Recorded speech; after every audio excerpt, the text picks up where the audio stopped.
We turn now to some of the unsung heroes of this pandemic, the delivery workers who have kept our lives running as we safely hunkered down.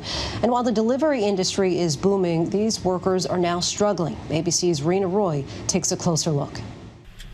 On any given day in New York City, you'll find Jose Morales navigating the streets by bike, spending hours on end delivering food to New Yorkers in the dead of winter. You bring it to them, to the convenience of that warm house.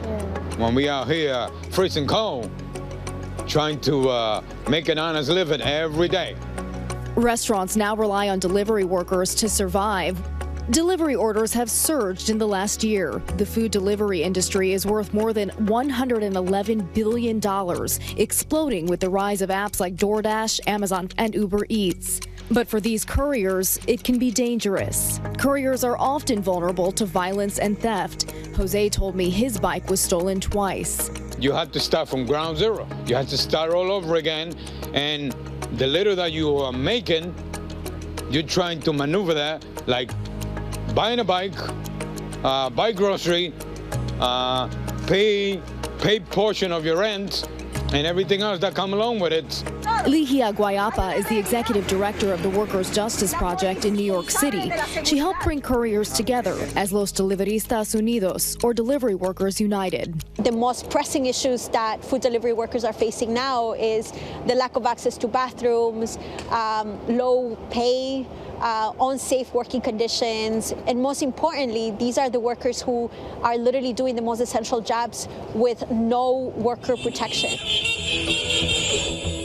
They organized this march in October to demand essential rights. So these issues existed before the pandemic. How have they gotten worse during the pandemic? So food delivery workers are facing what we consider one of the deadliest and most dangerous jobs in the city. And during the pandemic, they're doing this work without any safety protections, without personal protective equipment. And most importantly, most workers are doing this with low pay. Labeled as independent contractors, they're not entitled to a minimum wage, overtime, or benefits like health insurance. There were roughly 50,000 delivery workers in New York City before the pandemic. And as unemployment skyrocketed, that number went up as people searched for work. Uber Eats alone signing up 36,000 new couriers in New York since March, many with unpredictable pay. It's been a little struggle because in order for you to make a decent amount of money, you had to work like 7 days. During our interview, Jose got a delivery request worth just $3.75. California legislators expanded gig worker rights with Assembly Bill 5, which allows some to be classified as employees. But companies like Uber and Lyft threatened to leave the state and launched a $220 million campaign that helped get Proposition 22 passed. Open and available to people from all walks of life. That flexibility gives drivers the independence other jobs can't offer. Prop 22 will give them that and more. Prop 22 makes it way easier for them to be able to classify their workforce as independent contractors and not employees. What Uber and Lyft would have you believe is that workers want to be gig workers. They value flexibility over everything else. They would also have you believe that most Uber and Lyft drivers, for example, Uber and Lyft, as well as Instacart and DoorDash and the others, are college age or people working for spare change, working as a side hustle. What we found is that 76% of people who are performing gig work, it's their main source of income.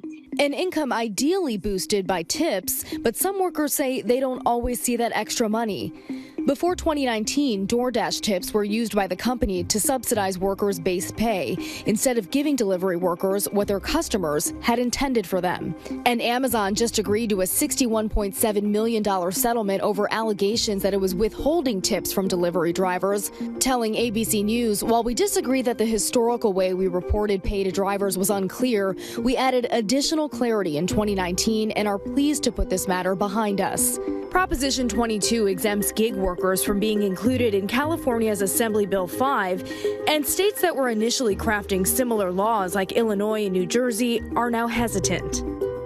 In New York, the Workers' Justice Project is in talks with council members like Carlina Rivera to pass legislation for essential workers like Gustavo Huerta. Like Jose, he says his pay has also gone down with the recent influx of workers. And the competition, has it gotten tough during the pandemic? Before, I can say I can make like 700 to 800 maybe a week. But now I tell you like 400 to 600. If I get like good week, maybe I make like 600, but very hard. Gustavo, like many couriers in New York City, is an immigrant. He moved to the U.S. from Mexico City 13 years ago, chasing that American dream. ¿Y puedes describir la temporada afuera en el invierno? ¿Cómo ha sido cuando tienes que esperar por mucho tiempo? It's very difficult because we have to wait, and many people don't understand that we have to wait outside for 15 to 30 minutes. 15 to 30 minutes wait outside, and sometimes no. I don't think people believe that point because you can't stand for that long sometimes. I work in the morning, like 6 hours. I'm back home, I use my bathroom, and I'm back and start working again. 6 to 7 hours without the bathroom, with no breaks in the cold. No breaks and not cold. You're making about half the amount of money. Oh yeah, it's very hard because I had to put the food on the table, I had to pay the rent, I had to pay everything. It is what it is, and we don't have many options either because the city doesn't take us serious. Rena Roy for ABC News Live. Hi everyone, George Stephanopoulos here. Thanks for checking out the ABC News YouTube channel. If you'd like to get more videos, show highlights, and watch live event coverage, click on the right over here to subscribe to our channel, and don't forget to download the ABC News app for breaking news alerts. Thanks for watching.